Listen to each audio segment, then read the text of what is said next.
Lucy, you got some splaining to do. Considered the catchphrase for Desi Arnaz in the I Love Lucy TV show, it was surprising to learn that it was never an actual line in the show.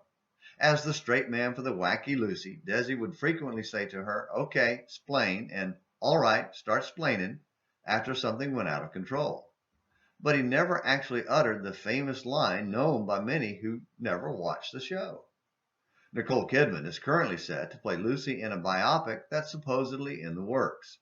Since the show ended its first run before I was born, maybe the movie will introduce her comedic genius to a new generation.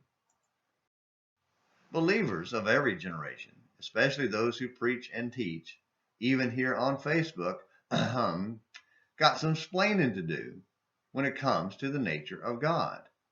Most people, even Christians who preach and teach, don't spend much time thinking or talking in depth about the nature of God, which is why so many have such puny concepts of God. That makes it all the more important for believers to think about Him and learn how to explain His nature in detail and in depth. Of course, that begins with those of us who consider ourselves preachers or teachers. And I do mean learn, because the explanations have been around for a long, long time. But we must look for them, learn them, and then share them. 3,000 years ago, when Solomon was getting ready to build God's temple, he was well aware that God did not need it as a place to stay or eat or rest or any other mundane thing that all humans need. Think about that for a minute. God is not a dependent being like us. But the idol-worshiping people who helped in the building process would assume that Jehovah was just like their gods.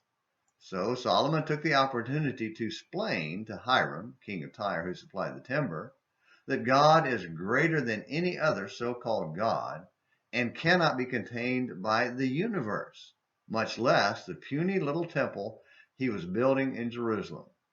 In reality, the house was only built for the people to make offerings to him. 2 Chronicles 2, verses 3 through 6. Listen to verse 6 from the ESV.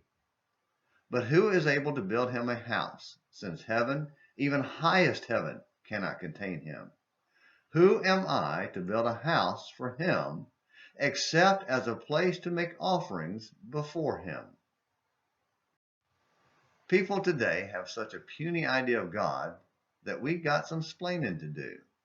And it's not just the atheists and unbelievers that need it. Many who claim to be Christians, including many who preach and teach, need to hear better explanations. Maybe if preachers and teachers had a better understanding of God's greatness and taught it, fewer people would settle for such puny concepts. As it is, and I'm speaking to fellow preachers and teachers now, when we face judgment, we're going to have some splaining to do. Except then it will be too late, because our great God already knows. Thank you for watching Morning Minutes in the Bible.